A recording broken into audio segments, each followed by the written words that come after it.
Hello, क्या हाल चाल है आप सबके। आज बिरयानी बनाई थी सब्ज़ी की, तो सोचा रेसिपी शेयर आपके साथ लाजमी करनी चाहिए।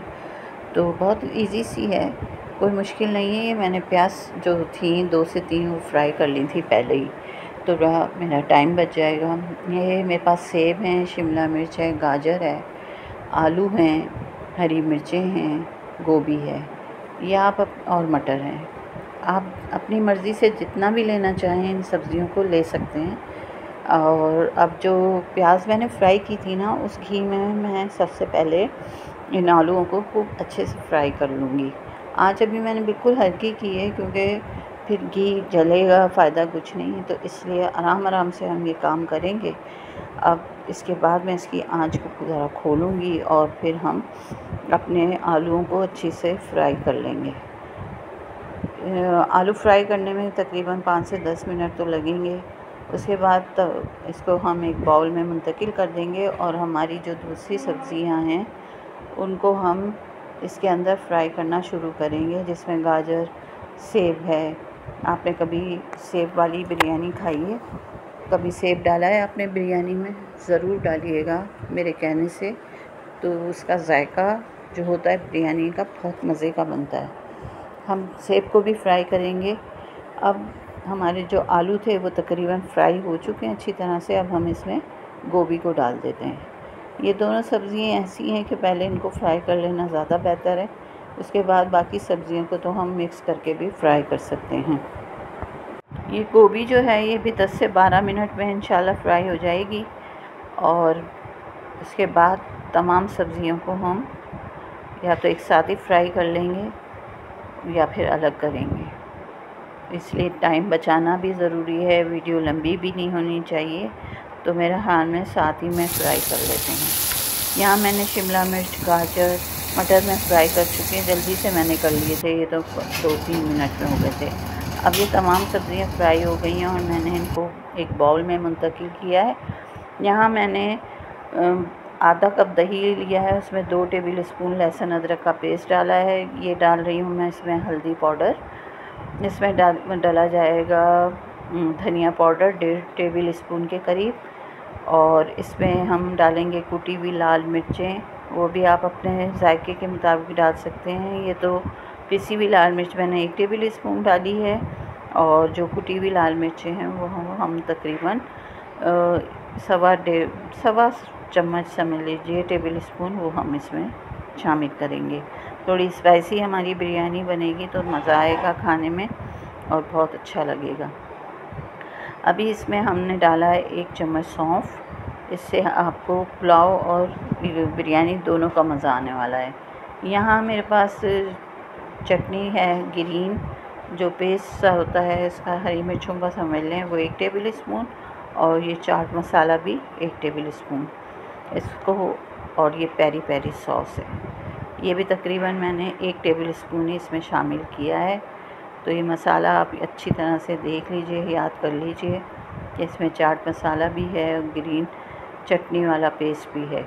ये है टमाटर, और ये जो आपको इस पर हल्का हल्का सा मसाला नज़र आ रहा होगा, तो ये थोड़ा सा बिरयानी पैकेट जो बच जाता है उसका थोड़ा सा मसाला था, तकरीबन 1 टेबल स्पून, वो भी मैंने इसमें शामिल किया। और 2 नींबू मेरे पास पहले ही कटे हुए रखे हुए थे, वो भी मैंने इसमें डाल दिए। अब डाल देते हैं नमक हस्बे ज़ायका। और अब हम मसाले की तरफ आते हैं। तो इसमें सबसे पहले हमने क्या करना है, यहाँ पे मैंने 1 कप घी लिया है और इसके अंदर ही साबुत गरम मसाला जिसमें छोटी इलायची भी शामिल है, उसको भी हम डाल देते हैं। 1 से 2 मिनट हम इसकी भुनाई करेंगे ताकि इसकी अच्छी सी खुशबू आ जाए। और फिर हम जो मसाला हमने बनाया था वो इसमें शामिल कर लेंगे, ताकि उसको भी हम अच्छी तरह से भून लें और फिर इसके अंदर तमाम सब्ज़ियों की भुनाई करें। तो ये 2 मिनट मैंने इसको अच्छे से भून लिया। अब ये तमाम मसाला जिसमें दही, टमाटर वगैरह सारे शामिल हैं वो अब हमने इसमें डाल दिए हैं, और इसको हम अब भूनना स्टार्ट करते हैं। क्योंकि जितना अच्छा ये भुनेगा जायका भी उतना अच्छा बनेगा।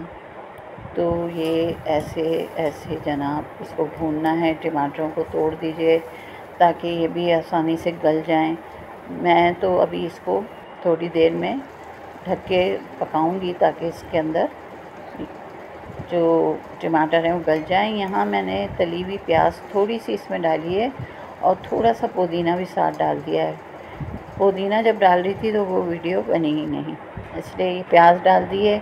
अभी ये देखें टमाटर अभी भी मोटे हैं। अब इसको हम ऐसा करेंगे कि ढक देते हैं ताकि टमाटर अच्छे से गल जाएं। उसके बाद फिर हमने थोड़ा सा पुदीना मज़ीद डाला है। पता नहीं जब पुदीना डाल रहे थे तो वीडियो क्यों नहीं बन रही थी, ये बात सोचने की। आप बताइएगा ऐसा क्यों हो रहा है, कोई जादू तो नहीं है? हाँ, ये भी हो सकता है। अब इसमें हम 1 टीस्पून छोटी इलायची का पाउडर भी शामिल करेंगे। यहाँ जो चावल हैं वो बॉईल होने के लिए रखना अब स्टार्ट कर देते हैं, क्योंकि इतनी देर में मसाला भुनेगा तो चावल भी बॉईल हो जाएंगे। तो इस मसाले को आप भूनते जाएं अच्छे से। खुशबू बहुत अच्छी आ रही है जो हमने छोटी इलायची डाली है उसकी वजह से। अब ये तमाम सब्ज़ी जो हमने फ्राई की थी इसमें डाल के इसको आपने फिर दोबारा से अच्छे से भून लेना है, क्योंकि इसमें तमाम मसाला जज़्ब होना चाहिए, हर बाइट में मज़ा आना चाहिए। बिरयानी का जो एक फुल मज़ा होता है ना वो भुनाई से आता है। ये अच्छी तरह से हमारी जो है सब्ज़ी वो भुन रही है। थोड़ी देर इसको ढक देते हैं ताकि जो अगर आलूओं के गले में कसर है वो पूरी हो जाए। यानी जो चावल बॉईल हुए थे उसमें से मैंने थोड़े से 1 कप के करीब चावल निकाल के इसमें ग्रीन कलर शामिल किया है और इसको मैं अच्छे से मिक्स कर लेती हूँ। वो हम बिरयानी की तह में लगाएंगे। इसी में चावलों में हमने थोड़ी सी छोटी इलायची का पाउडर भी शामिल कर लिया है। आपको लगेगा ये कोई ज़र्दा तो नहीं पक रहा, नहीं जी, ये बिरयानी पक रही है, पक्की बात है। आप चावलों की एक तह लगाएं और ऊपर से हमने ये तो बिरयानी का मिक्सचर मसाला जो भी है वो डाल दिया है इसके ऊपर। और अब इस पे मज़ीद हम चावल डालेंगे। इससे में आप 1 से 2 तह आसानी से लगा सकते हैं। फिर उसके बाद वो जो ग्रीन चावल जो मैंने करे थे वो एक साइड पे रख देते हैं और इसके ऊपर हमने वो फ्राई प्याज को डाल देना है, धनिया पुदीना डाल देना है, थोड़ा सा फूड कलर येलो भी डालेंगे ताकि रंगीन थोड़ी सी कलरफुल बिरयानी जो है वो बने हमारी। तो अब इसके अंदर हम थोड़ा सा फूड कलर बिल्कुल थोड़ा सा शामिल कर लेते हैं और इसको दम पे रख देते हैं। दम पे रखते हैं इसको 15 मिनट तकरीबन। आप इसको दम पे ज़रूर रखिएगा, उससे ये है कि बिरयानी बहुत अच्छी दम होती है और बहुत ही अच्छी खुशबू आती है। माशाल्लाह, ये हमारी बिरयानी जो है वो दम हो चुकी है। इसको मैं हल्के हाथ से मिक्स कर लेती हूँ, बहुत हल्के हल्के हाथ से, ताकि कलर भी जो है वो भी चावलों के साथ हल्का हल्का सा इसका भी टच आता रहे। जो हमने येलो फूड कलर डाला है वो भी। तो ये खूबसूरत बिरयानी जब अच्छे से मिक्स हो जाएगी तो इसको मैं करती हूँ डिश आउट और फिर आपको दिखाती हूँ कि ये कैसी लग रही है और कैसी बनी है। मतलब मत पूछें, जिसने भी खाई है उसने तारीफ़ भी की है और उसको बहुत पसंद आई है और फरमाइश भी हुई कि दोबारा बनाएं। तो फिर आपको कैसी लगी? अगर अच्छी लगी है तो जाते जाते इंशाअल्लाह फिर मिलेंगे। दुआओं में याद रखिए। अल्लाह हाफ़िज़। में रखिए।